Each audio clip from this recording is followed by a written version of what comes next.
اللهم صل على سيدنا مولانا محمد وعلى آل سيدنا مولانا یا رسول اللہ حبیبی خالق یکتا توئی برغزیدہ ذوالجلال پاک میں ہم تاتوئی اللہم سیدنا مولانا محمد وعلى آل سیدنا مولانا ইচ্ছে করলে নূর নবীজি থাকতে পারতেন আরশে উম্মতেরি মায়ায় নবীজি ছুঁয়ে আছেন মদিনা اللهم صل سيدنا مولانا محمد وعلى آل سيدنا مولانا صل على رسولنا صل على محمد صل على حبيبنا صل على محمد عرش حق ہے مسند رفعتی رسول اللہ کی دیکھنی حشر میں عزت رسول اللہ کی صلی علی رسولنا صلی علی محمد صلی علی حبیبنا صلی علی محمد زمین و زمان تمہارے لیے مکین و مکان تمہارے لیے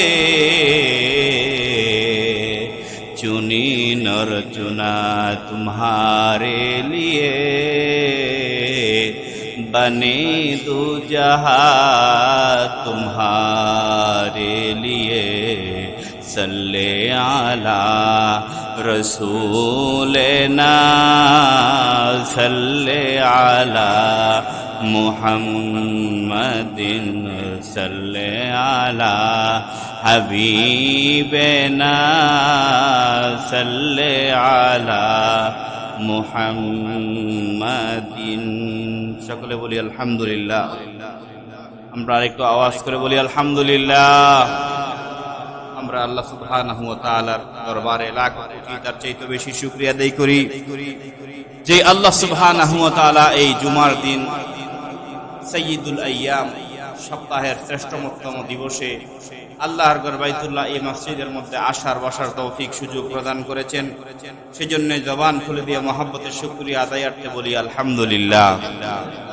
সম্মানিত হাজিরিন, আজকে আমরা পবিত্র জিলকদ মাসের দ্বিতীয় জুমায় আমরা উপনীত হয়েছি। আল্লাহ সুবহানাহু ওয়া তাআলা আজকে যে বিষয়ে কথা বলা হবে সে বিষয়ে আমাকে সহ আপনাদের সকলকে সঠিকভাবে আমল করার তৌফিক দান করুন। সকলে বলুন আমিন। সম্মানিত হাজিরিন, গত জুমায় সন্তানের প্রতি পিতামাতার কি দায়িত্ব, কি কর্তব্য আলোচনা করেছিলাম এবং আজকের জুমায় পবিত্র হজ নিয়ে আলোচনা করার কথা গত জুমায় আমি বলেছিলাম। কিন্তু গত জুমা যে আলোচনা করেছি, আলোচনা করার পরে যখন আমি আমার বাসায় রিয়ালাইজ করেছি যে আমার আলোচনাটা কতটুকু দিতে পারলাম আমি, তখন আমি চিন্তা করলাম যে আজকের জুমায় সন্তানের প্রতি পিতামাতার কি কর্তব্য সেই বিষয়ে সামান্য আরো কিছু আলোচনা করব। সকলে বলে ইনশাআল্লাহ, আর একটু বলে ইনশাআল্লাহ। পাশাপাশি পবিত্র হজ সেই বিষয়ে একটু আলোচনা শুরু করব, কারণ আপনারা জানেন হজ একটা বিশাল একটা আলোচনার বিষয়।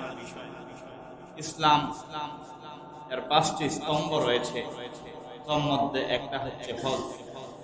এই হজ কখন ফরজ হয়েছে, এই হজের সাথে সম্পৃক্ত হচ্ছে পবিত্র বাইতুল্লাহ শরীফ, কাবা শরীফ। এই হজের সাথে সংযুক্ত হচ্ছে আপনার সাফা মারওয়ার আলোচনা। এই হজের সাথে সংযুক্ত হচ্ছে হযরতে ইব্রাহিম নবীর আলোচনা। এই হজের সাথে সম্পর্কিত হচ্ছে আপনার হযরতে ইসমাইল নবীর আলোচনা। আবার এই হজের সাথে সম্পর্কিত হচ্ছে বিবি হাজরা আলাইহিস সালামের আলোচনা। আবার এই হজের সাথে সম্পর্কিত হচ্ছে মিনা, মুজদালিফা, আরাফার আলোচনা। আবার এই হজের সাথে সম্পর্কিত হচ্ছে কুরবানির আলোচনা। তো এই কুরবানির আলোচনা পর্যন্ত একটা ধারাবাহিক আলোচনা রয়েছে। আমরা ইনশাআল্লাহ ধারাবাহিকভাবে এই আলোচনাগুলো করব। আল্লাহ সুবহানাহু ওয়া তাআলা আমাদেরকে একাগ্র চিত্তে আমলের নিয়তে সমস্ত আলোচনা শ্রবণ করার তৌফিক দান করুন। সকলে বলি আল্লাহুম্মা আমিন। সম্মানিত হাজিরিন, ব্যক্তিগতভাবে আমি শারীরিক অসুস্থ, যার কারণে স্বাভাবিকভাবে আমি কথা বলতে আমার একটু কষ্ট হচ্ছে। আল্লাহ সুবহানাহু ওয়া তাআলা আমি সহ অনেক মানুষ অসুস্থ, মুয়াজ্জিন সাহেব অসুস্থ, এছাড়া আরো বাসা বাড়িতে অনেক মানুষ অসুস্থ। ফোন করে সকালেই বলছেন অসুস্থ, কারণ এই আগামী এক সপ্তাহ আরো একটু গরম করবে, যেরকম ভাবে এর আগে গরম ছিল। আল্লাহ সুবহানাহু ওয়া তাআলা আমাদের সকলকে সুস্থতার জিন্দেগি নসিব করুন। সকলে বলুন আমিন। আমার ভাইরা, আল্লাহ পাকের পক্ষ থেকে প্রত্যেকটা পিতা এবং মাতার প্রতি সন্তানরা হচ্ছে আমানত। আমানত কি জিনিস? কোন ব্যক্তি যদি আপনার কাছে 5,000 টাকা আমানত রেখেছে, বর্তমানে এই আমানতের প্রচলনটা নাই। বর্তমানে আমানত রাখার প্রচলন নাই বললেই চলে। বর্তমানে কর্জে হাসানা অর্থাৎ সুন্নত তরিকা মোতাবেক একজন মুসলমান আরেক মুসলমানকে টাকা দেওয়ার, হাওলাত দেওয়ার যেই একটা ইসলামী শরীয়তের সুন্নত রয়েছে সেইটা নাই। বরঞ্চ মানুষ এখন টাকা হাওলাত না নিয়ে টাকা সুদের মাধ্যমে লাগায়। কথা বলুন ঠিক কিনা? মানুষ এখন টাকা যখন একটা মানুষের কাছে, যখন একটা মানুষ টাকা আমানত রাখে, বড় সমস্যা হলো যার কাছে টাকা আমানত রাখা হয়েছে 2 দিন পরে যখন টাকা খুঁজতে যায়, খবর নিয়ে দেখা যায় যে যার কাছে আমানত রাখা হয়েছে সেই ব্যক্তি সেই টাকা ব্যয় করে ফেলেছে। জোরে বলুন নাউজুবিল্লাহ। আমার ভাইরা, সন্তানরা হচ্ছে আল্লাহ পাকের পক্ষ থেকে পিতা মাতার কাছে আমানত।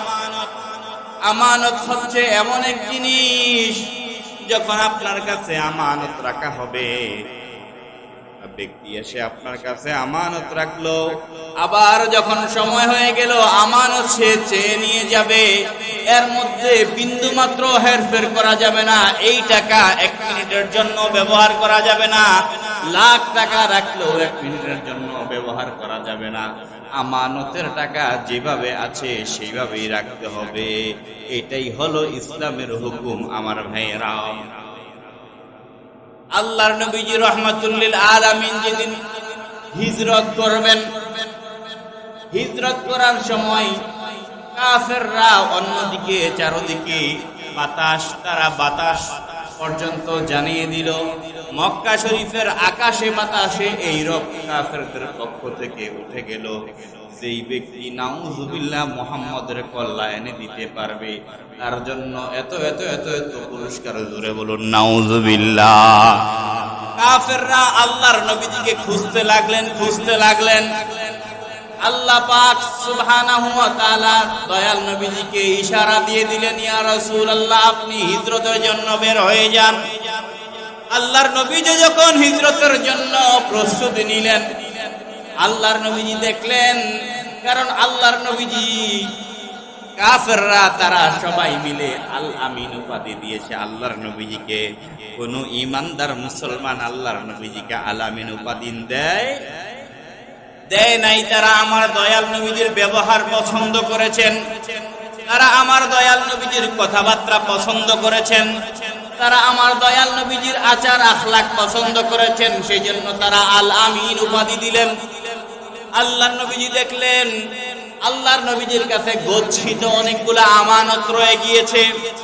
এখন মক্কাবাসীকে সেই আমানত দিয়ে তারপরে হিজরতে যেতে হবে।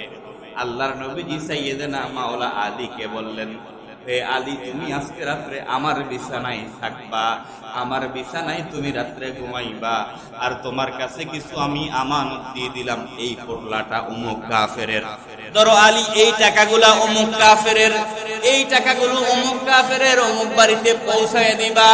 হে মাওলা আলীকে আল্লাহর নবীজি ডিউটি দায়িত্ব দিলেন, বললেন তুমি আজকে আমার বিছানার মধ্যে থাকবা গো আলী, এবং আগামীকাল সমস্ত আমানত ফেরত দিয়ে আমি রহমাতুল্লিল আলামিনের সাথে মদিনায় সাক্ষাৎ করবা। জোরে বলুন সুবহানাল্লাহ। আমার ভাইরা, এটা হলো আমানত। সেই জন্য সন্তান হচ্ছে আল্লাহ পাকের পক্ষ থেকে আমানত। আমার ভাইরা, সন্তান যদি আমানত হয়ে থাকে, এই সন্তানকে কিভাবে বড় করবেন, কিভাবে আপনি পরিচালনা করবেন, কিভাবে আপনি তাকে শিক্ষা দিবেন, কিভাবে তালিম দিবেন, আমার আল্লাহ তার পক্ষ থেকে কোরআনে এই কথাগুলো কি বলেন নাই? আমার আল্লাহ সেটি বলেছেন, রাহমাতুল্লিল আলামিন নবী সেগুলো হাদিসের মধ্যে ইরশাদ করেছেন। সেই জন্য আমার ভাইরা খুব খেয়াল করুন, সন্তান হচ্ছে আমাদের জন্য আমানত। কিন্তু এই সন্তান আমানত যখন আমি পিতা, আমি মাতা যখন আমানতের খেয়ানত করি, অর্থাৎ সন্তান দিয়েছেন আল্লাহ, সেই সন্তানকে প্রথমে পরিচয় করাই দিতে হবে আল্লাহকে, যে উনি হচ্ছেন আল্লাহ আমাদের রব। আমরা 5 ওয়াক্ত নামাজ পড়তে আসি, অর্থাৎ সমস্ত দ্বীনি কথাগুলা বলতে হবে। যদি দ্বীনি কথাগুলা আমি আপনি পিতামাতা সন্তানকে সঠিকভাবে উপস্থাপন করতে না পারি, দেখা গিয়েছে সেই সন্তান তার জীবনের মধ্যে যখন বড় হয়ে গিয়েছে, সেই সন্তান অঘটন দিন দিন ঘটায় কি ঘটায় না? আমার ভাইরা খুব খেয়াল করেন, পিতারা তার সন্তানের দায়িত্ব পালন করতে হবে, মাতারা তার সন্তানের দায়িত্ব পালন করতে হবে। একজন পিতা আমার কাছে অভিযোগ করেছে, হুজুর আমার ছেলে কথা শুনে না। আমার ছেলের মা অভিযোগ করেছে, হুজুর আমার সন্তান আমার কথা শুনে না। এখন আমার ভাইরা বলেন, ইন্টারমিডিয়েটে পড়ে ছেলেটা, পিতারও কথা শুনে না, মাতারও কথা শুনে না। এই যে একটা পরিস্থিতি হলো, সেটা কি একদিনে তৈরি হয়েছে? কথা বলেন না, একদিনে তৈরি হয়েছে? একদিনে তৈরি হয় নাই। সঠিক সময়ে সঠিক নিয়মে আমি আমার সন্তানকে তরবিয়ত করি নাই। সঠিক সময়ে সঠিক নিয়মে আমি ওষুধ খাই নাই। যদি সঠিক সময়ে সঠিক নিয়মে আমি ওষুধ না খাই, তাহলে তো ব্যক্তি অসুস্থ হবে, এটা স্বাভাবিক। কথা বলুন ঠিক কিনা? একটা মানুষের অপারেশন করা দরকার ছিল, মানুষটাকে অপারেশন করানো হলো, কিন্তু মানুষটা যখন অপারেশন করানো হলো, তার পেটের মধ্যে, তার বুকের মধ্যে সেলাইয়ের দাগ রয়েছে। ডাক্তার সাহেব বিভিন্ন ওষুধ প্রেসক্রাইব করে দিলেন, বিভিন্ন ওষুধ তিনি লিখে দিলেন, কিন্তু যখন আমি সেই ওষুধগুলা সেবন করব না, আমার অবস্থা ভালোর দিকে যাবে না খারাপের দিকে? কথা বলেন না কোন দিকে? আমার অবস্থা খারাপের দিকে যাবে, কেননা আমি সঠিক সময়ে সঠিক মাত্রায় ওষুধ খাই নাই। অনুরূপভাবে সন্তানকে যদি আমি সঠিক সময়ে সঠিক মাত্রায় যদি তারবিয়ত দিতে না পারি, সঠিক সময়ে সঠিক মাত্রায় যদি আমি আদব শিক্ষা দিতে না পারি, সঠিক সময়ে সঠিক মাত্রায় যদি আমি দ্বীন শিক্ষা দিতে না পারি, তাহলে একদিন না একদিন ওই সন্তান বিপদে কুপথে যাবে, এতে কোনো সন্দেহ। আমার ভাইরা, গত সপ্তাহের মধ্যে এসএসসি দাখিল পরীক্ষার রেজাল্ট দিয়েছে, আপনারা সকলেই জানেন। কিন্তু বিভিন্ন পত্রিকার মাধ্যমে আমরা দেখলাম 8 জন পরীক্ষার্থী পরীক্ষায় ফেল করার কারণে আত্মহত্যা করেছে। জোরে বলুন নাউজুবিল্লাহ। কয়জন? কথা বলেন না, কয়জন? তাদের মাথার মধ্যে একটা চিন্তা ছিল, যদি মেট্রিক পরীক্ষায় এসএসসি পরীক্ষায় আমি ফেল করি আমার জীবন শেষ হয়ে যাবে। কিন্তু তাদের মাথার মধ্যে এই চিন্তা কেন আসলো? তাদের মাথার মধ্যে হতাশা চলে আসলো। কিন্তু তাদেরকে যদি তাদের পিতামাতা সঠিক সময়ে সঠিকভাবে ইসলামের আপনার বিষয়গুলা শিক্ষা দিত, ইসলামের দাওয়াতগুলা শিক্ষা দিত, তাহলে এই 8 সন্তান কোনোদিন আত্মহত্যা করতে পারে? কথা বলেন না, পারে? কেননা কুরআনুল কারীমের মধ্যে আমার আল্লাহ ইরশাদ করেছেন, লা তাকনাতু মির রাহমাতিল্লাহ, তোমরা আমি আল্লাহর রহমত থেকে নিরাশ হইও না। তোমরা এটা পাও নাই, হতে পারে আমি আল্লাহ 1 বছর পরে এমন ফলাফল দেব যে আগেরটা থেকে কয়েক গুণ বেশি আমার আল্লাহ দিতে পারে, কি পারে না? আমার ভাইরা, সেজন্য সঠিক সময়ে যদি সঠিক মাত্রায় আমি আপনি সন্তানকে তরবিয়ত না দিতে পারি, সন্তান কুপথে যাবে, এতে কোনো সন্দেহ নাই। সন্তান তো কুপথে চলে গিয়েছে, মেট্রিক পরীক্ষায় ফেল করেছে, আত্মহত্যা করে ফেলেছে, জীবন শেষ হয়ে গিয়েছে। কিন্তু পিতামাতা এই কষ্টে তার জীবন কাটবে, কেননা পিতামাতা সঠিক সময়ে সঠিকভাবে তাকে ধর্ম দ্বীন শিক্ষা দেয়। কথা বলেন না, দেয় না? যদি পিতামাতা তাকে শিখাইতে পারতো এই বিষয়টা, যে তুমি পরীক্ষা ফেল করেছো, এটা কি হয়েছে, পরীক্ষা তো আরো 2 বার 3 বার দেওয়া যাবে। এই দুনিয়ার মধ্যে কত বড় বড় ব্যক্তি রয়েছে যারা পড়াশোনাই করে নাই, পরীক্ষা তো দেয়ই নাই, ফেল করবে তো বা পাশ করবে আরো পরের কথা। কিন্তু এই দুনিয়ার মধ্যে ভালো অবস্থানে রয়েছে, এই দুনিয়ার মধ্যে পরিচিত অবস্থানে রয়েছে। আমার ভাইয়েরা, বাংলাদেশের জাতীয় কবি কাজী নজরুল ইসলাম সাহেব, উনি কি মেট্রিক পাশ করেছিলেন? কথা বলেন। কিন্তু বাংলাদেশের জাতীয় কবির যে চেয়ার রয়েছে, যে সম্মানের পাত্র রয়েছে, সেখানে বাংলাদেশের মানুষ তাকে বানাইছে কি বানায় নাই? তার মানে হচ্ছে পরীক্ষা পাশ ফেল এটা মূল বিষয়, কর্মজীবন হচ্ছে মূল বিষয়। আমার ভাইরা, সন্তানের প্রতি পিতামাতার কি দায়িত্ব, সেই বিষয়ে সংক্ষিপ্ত আলোচনা শেষ করে হজের আলোচনায় ঢুকবো। 1 নাম্বার আজকের আলোচনার কথা হলো, সন্তান যখন ছেলে হবে অথবা মেয়ে হবে, ছেলে সন্তান আর মেয়ে সন্তান পোশাক কি একরকম না ভিন্ন রকম হবে? একটু আপনারা জবান খুলে কথা বললেন, পোশাক কি এক হবে না ভিন্ন হবে? পোশাক হবে ভিন্ন। ছেলের পোশাক আর মেয়ের পোশাক একসাথে মিলতে পারে না। কিন্তু ওয়েস্টার্ন পশ্চিমা দেশগুলোর মধ্যে ছেলে মেয়ে একই পোশাক পরে। কিন্তু আমার ভাইরা, আমি একজন মুসলমান, আপনারা বলেন মুসলমান হিসাবে আমার ছেলের পোশাক আর মেয়ের পোশাক এক না ভিন্ন?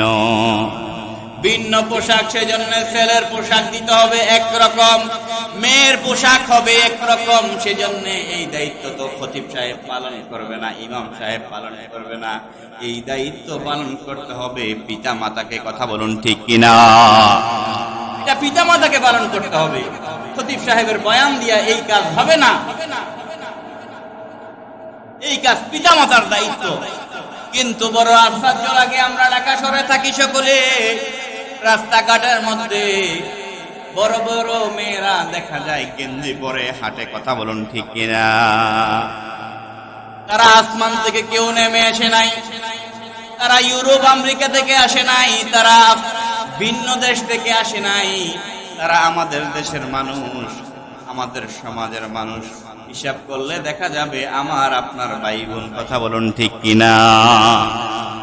তো সন্তান যেটা মেয়ে হবে তার পোশাক হবে শালীন, তার শুধুমাত্র সে যখন ঘরে থাকবে সে তার মতো করে সে ঘরের ভিতরের মধ্যে সে কাপড় পরতে পারবে।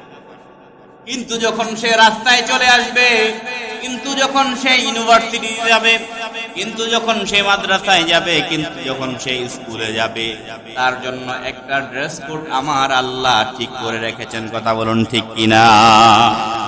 তার জন্য একটা আলাদা ড্রেস কোড রয়েছে, তার জন্য একটা ড্রেস আপ রয়েছে।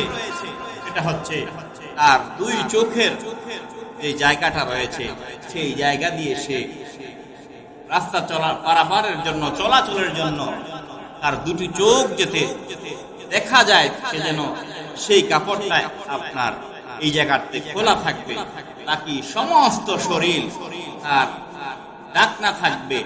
আর যদি সে চিকন চিকন কাপড় পরে, তাহলে পার্শ্ববর্তী যিনি হাঁটেন তার শরীরের গঠন কি, তার শরীরের কি অবস্থা, এটা পার্শ্ববর্তী মানুষ জেনে যাবে। সেই জন্য রাহমাতুল লিল আলামিন ইরশাদ করেছেন, মহিলারা ঢিলে ঢালা কাপড় পরবে যেন তাদের শরীরের গঠন আর পুরুষ না বুঝতে পারে। জোরে বলুন সুবহানাল্লাহ। অনুরূপ ভাবে আমার ভাইয়েরা, আমাদের অনেক ছেলেরা আমরা দেখি, খুব বেশি না তাদের পরিমাণ, আজকেও আসার সময় রাস্তার মধ্যে দেখেছি, সেটা হচ্ছে ইদানিং কালে যারা ছেলে রয়েছে, তরুণ রয়েছে, যারা তাদেরকে মনে করে তারাই এই দুনিয়ার সবকিছু, এদেরকে মনে করে দেখা যাচ্ছে একেবারে শর্ট প্যান্ট পরে, যেটা টাকনুর উপরে, সেটাকে মুসলমান কোন সন্তান যদি সেই টাকনুর উপরে কাপড় পরে, এটা হবে হারাম। এটা কি? কথা বলেন না, এটা কি? রক্ত খাওয়া কি? কথা বলেন না, রক্ত খাওয়া কি? মরা মানুষ খাওয়া কি? মরা গরু খাওয়া কি? অনুরূপ ভাবে যেই সন্তান আপনার হাঁটুর উপরে প্যান্ট পরে, শর্ট প্যান্ট পরে রাস্তাঘাটে বা বাসায় পর্যন্ত থাকে, এটা হচ্ছে হারাম। এটা কোনো মুসলমান করতে পারে? কিন্তু আমাদের এই সমাজের মধ্যে এটা কম বেশ দেখা যায় কি যায় না? আমার ভাইয়েরা, আরেকটা বিষয় আপনারা লক্ষ্য করবেন, অনেক সন্তান রয়েছে যারা মেয়েদের মতো কান ছিদ্র করে। কথা বলুন ঠিক কিনা? কান ছিদ্র করবে মহিলারা, নাক ছিদ্র করবে মহিলারা। এটা মহিলাদের কাজ, এটা পুরুষদের কাজ না। সন্তান জন্ম দিবে মহিলারা, সন্তান প্রসব করবে মহিলারা, এটা মহিলা ডিপার্টমেন্টের কাজ। অনুরূপ ভাবে কান নাক ছিদ্র করবে মহিলারা। কোন পুরুষ যদি কান অথবা নাক ছিদ্র করে, এটা হারাম কাজ। এটা কি কাজ? কিন্তু আমাদের এই সমাজের মানে যারা এই কাজগুলা করে, তারা মনে করে আমরা অনেক তরুণ, আমরা অনেক ইয়ং, আমরা অনেক আধুনিক। আসলে তারা সবচেয়ে বেশি পচা। কথা বলুন ঠিক কিনা? কারণ ইসলাম হচ্ছে আধুনিক। আপনি বলেন ইসলামের কোন নিয়মটা, আপনি বলেন না ইসলামের কোন নিয়মটা বর্তমান জমানার সাথে আপনার মুখালেফ, এটা মুখোমুখি দাঁড়িয়েছে, যে ইসলামের এই নিয়মটা বর্তমান জমানার সাথে চলতে পারে না। একটা নিয়ম কোন কাফেরের বাচ্চা এই পর্যন্ত দিতে পারে, অথচ এই কোরআন নিয়ে হাজার হাজার কাফেররা গবেষণা করেছে, সর্বশেষ তারা পড়তে বাধ্য হয়েছে লা ইলাহা ইল্লাল্লাহু মুহাম্মাদুর রাসূলুল্লাহ সাল্লাল্লাহু তাআলা আলাইহি ওয়া সাল্লাম। আমার ভাইরা, সেজন্য সন্তানরা কি পোশাক পরে সেটা পিতামাতা দেখার দায়িত্ব। কারণ আজকে আমাদের আলোচনাগুলো হচ্ছে পিতামাতার দায়িত্ব। যদি পিতামাতা সঠিকভাবে দায়িত্ব পালন না করেন, হাসরের ময়দানে অবস্থাটা এমন হবে, সন্তান আল্লাহ পাকের কাছে আপনার আপিল করবে।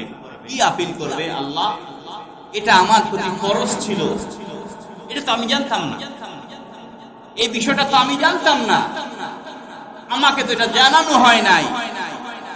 তখন আল্লাহ সুবহানাহু ওয়া তাআলা পিতা মাতাদেরকে ডাকবেন, তখন সেই সন্তান বলবে, আল্লাহ আমি জাহান্নামে যদি যেতেই হয় তাহলে আমি আমার পিতা মাতাকে তাড়িয়ে তাদের উপর দিয়ে যাব, অথবা তাদেরকে নিয়ে জাহান্নামে যাব। জোরে বলেন সুবহানাল্লাহ। এটা কঠিন একটা বিষয়। পিতা মাতার আপনার দায়িত্ব কি, ডিউটি কি, এটা বুঝতে হবে। আমার ভাইয়েরা, অনেক ছেলে মেয়ে রয়েছে যারা দাঁড়িয়ে খেতে আপনার স্বাচ্ছন্দ্য বোধ করেন। বিশেষ করে যারা তরুণ রয়েছে তারা দাঁড়িয়ে খেতে অনেক ভালো লাগে, কথা বলুন ঠিক কিনা? আবার দাঁড়িয়ে খায়, মাঝে মধ্যে বাম হাতে খায়, কথা বলুন ঠিক কিনা? তারা মনে করে এইটাই আধুনিকতা। কিন্তু আধুনিকতার কোনো একটা বিষয় ইসলামের সাথে সাংঘর্ষিক নয়। সেজন্য ইসলাম হচ্ছে সবচেয়ে আধুনিক। আমি পূর্বেও বলেছি, আবারও বলছি, ইসলামের একটা বিষয় নাই যে বিষয়টা বর্তমান আধুনিক জমানার মধ্যে আপনার বিপরীত আপনি মনে করতে পারেন। আপনি বলতে পারেন প্রত্যেকটা ইসলামের ফরজ, ওয়াজিব, সুন্নত, প্রত্যেকটা বিষয়ের পেছনে দলিল এবং কারণ রয়েছে। জোরে বলুন সুবহানাল্লাহ। সম্মানিত হাজিরিন, আমাদের মধ্যে অনেকে রয়েছে পিতামাতাদেরকে খুব সতর্ক করি এই শব্দের মাধ্যমে। অনেক পিতামাতা রয়েছেন খুব সুন্দর করে ছেলেদেরকে, মেয়েদেরকে উপদেশ দেন। খুব খেয়াল করেন আমার কথা। পিতামাতা খুব সুন্দর সুন্দর উপদেশ দেন ছেলে মেয়েকে, কিন্তু এইটা হচ্ছে বাস্তবিকভাবে পিতামাতা নিজেই তার কথার উপরে আমল করে না। এরকম পিতামাতা আছে কি নাই? খুব সুন্দর ওয়াজ করার ক্ষেত্রে, নসিহত করার ক্ষেত্রে খুব সুন্দর সুন্দর নসিহত করে, কিন্তু নিজের ভিতরে সেই আমল। আমার আল্লাহ ইরশাদ করেন, ইয়া আইয়ুহাল্লাযীনা আমানু লিমা তাকুলুনা মা লা তাফআলুন। হে ঈমানদারগণ, হে মুমিনগণ, তোমরা কেন ওই কথা বলো যেই কথা তোমরা নিজেরাই আমল করো? তোমাদের ভিতরে আমল নাই যেই কথা, এই কথা তোমরা বলিও। এই কোরআন শরীফের একটা আয়াত। সেজন্য আমার ভাইয়েরা, নসিহত করার ক্ষেত্রে, কথা বলার ক্ষেত্রে, কাউকে উপদেশ দেওয়ার ক্ষেত্রে খুব সাবধান হবেন। আমার আপনার ভিতরে যে বিষয়ের আমল নাই, সেই বিষয়ে আরেকজনকে আপনি বলতে যাবেন, এটা আল্লাহর কাছে অনেক বড় গুসার কারণ। কিন্তু এরকম বড় বড় উপদেশ দেওয়ার মানুষ কিন্তু আমাদের সমাজে আছে। আমার ভাইয়েরা, আল্লাহর নবীজি সাল্লাল্লাহু আলাইহি ওয়াসাল্লামের দরবারে নবীজি বসা অবস্থা রয়েছেন। একজন সাহাবা তার সন্তানকে নিয়ে আসলো, ইয়া রাসূলুল্লাহ, ইয়া হাবিবাল্লাহ, আমার সন্তান বেশি বেশি মিষ্টি পছন্দ করে, বেশি বেশি মিষ্টি খায়। ইয়া রাসূলুল্লাহ, আমার সন্তানকে একটু উপদেশ করেন, তিনি যেন বেশি, সে যেন বেশি মিষ্টি না খেয়ে মিষ্টিটা একটু কমাই দেয়। রাহমাতুল লিল আলামিনের যতগুলো হাদিস আছে মিষ্টি সম্পর্কিত হাদিস, সব মিলিয়ে ইসলামের মধ্যে মিষ্টি খাওয়া হচ্ছে সুন্নাত। মিষ্টি খাওয়া কি? কথা বলেন না, মিষ্টি খাওয়া কি? যারা ডায়াবেটিস আছে আপনারা না খাবেন, সমস্যা নেই। তো হযরতে দয়াল নবীজির দরবারে যখন আর্গুমেন্ট করা হলো, ইয়া রাসূলুল্লাহ, ইয়া হাবিবাল্লাহ, আমার সন্তান বেশি বেশি মিষ্টি খায়, আমার সন্তানের জন্য আপনি একটু নসিহত করুন, আপনি আমার সন্তানের জন্য একটু ওসিয়ত করুন। আমি আমার সন্তানকে আপনার দরবারে নিয়ে এসেছি। রাহমাতুল লিল আলামিন বললেন, আজকে কোনো কথা হবে না, আগামী কালকে আবার সন্তানকে নিয়ে আসবা, তখন আমি নসিহত করব, আজকে কোনো নসিহত করব। পরের দিন আনা হলো, আল্লাহর নবীজি বললেন, ও সন্তান। আল্লাহর নবীজি অনেক কথা বললেন, তারপরে শেষের দিকে বললেন, ও সন্তান, বেশি বেশি মিষ্টি খাবে না, মিষ্টি একটু কমায় খেবা, সামনে থেকে তুমি আর বেশি এত মিষ্টি খাবে না। আল্লাহর নবীজির নসিহত শেষ হয়ে গেল। তখন সেই পিতা আল্লাহর নবীজিকে প্রশ্ন করলেন, ইয়া রাসূলুল্লাহ, ইয়া হাবিবাল্লাহ, গতকালকে যখন এসেছিলাম আপনি তো তখন ইচ্ছা করলে এই কথাটা বলতে পারতেন, কিন্তু একই কথা ইচ্ছা করলে আপনি গতকালকে বলতে পারতেন। গতকালকে আমার ছেলেকে নসিহত না করে আজকে করার উদ্দেশ্য কি? জোরে বলুন সুবহানাল্লাহ।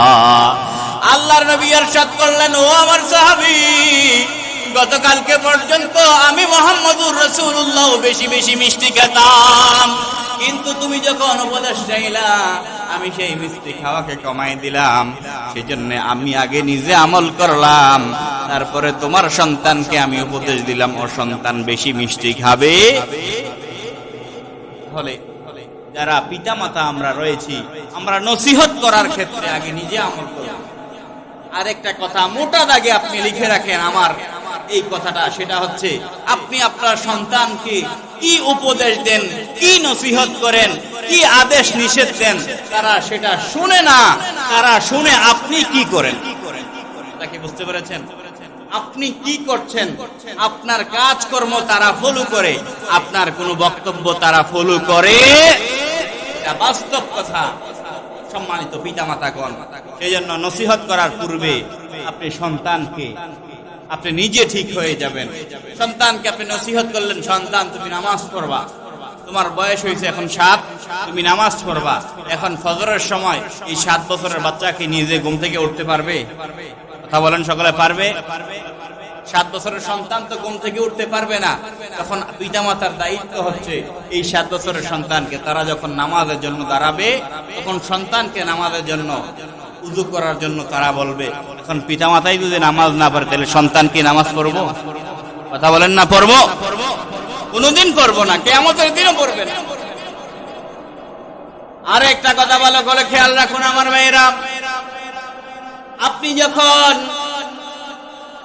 ফরজ নামাজের সাথে ওয়াজিব নামাজ, সুন্নত নামাজ পড়বেন, তখন আপনার ছেলে ফরজের সাথে ওয়াজিব আদায় করবে। আপনি যখন ফরজের সাথে ওয়াজিব, সুন্নত, নফল আদায় করবেন, আপনার ছেলেও সেগুলো আদায় করবে। কিন্তু আপনি যদি শুধু শুধু ফরজ নামাজ আদায় করেন, মাঝে মধ্যে আপনার ছেলে কোনোদিন নামাজই পড়বে না। কথা ঠিক কিনা? আপনি একটু বাড়াইয়া করবেন, তখন আপনার ছেলে একটু কমাইয়া করবে। সেজন্য আপনি নামাজ বেশি বেশি পড়বেন, নফল নামাজও পড়বেন। ফজরের নামাজ শেষ করার পরে 20 মিনিট 25 মিনিটের পরে আবার আপনার ইশরাকের নামাজ রয়েছে, বা যেটাকে সালাতুদ দুহা বলে, সেই নামাজটা পড়বেন পারলে। মাগরিবের নামাজের পরে পারলে 6 রাকাতের আওয়াবিন নামাজ পড়বেন। শেষ রাতে পারলে আপনার 12 রাকাত, 6 রাকাত, 8 রাকাত, 4 রাকাত তাহাজ্জুদের নামাজ আদায় করবেন। আপনার সন্তান যখন এগুলো দেখবে, তখন আপনার সন্তান আপনার মতন আমল করা শুরু করবে। কথা বলুন ঠিক কিনা? আপনার সন্তান কোনোদিন আপনার বক্তব্য শুনবে না, আপনার মুখের ভাষা, মুখের নসিহত কোনোদিন আপনার সন্তান শুনবে না। শুধুমাত্র আপনি কি করেন সেটাই তারা দেখবে। এটাই হলো বাস্তব কথা। আমি কি কথা ভুল বললাম? কথা বলেন, ভুল বললাম? আমার ভাইয়েরা,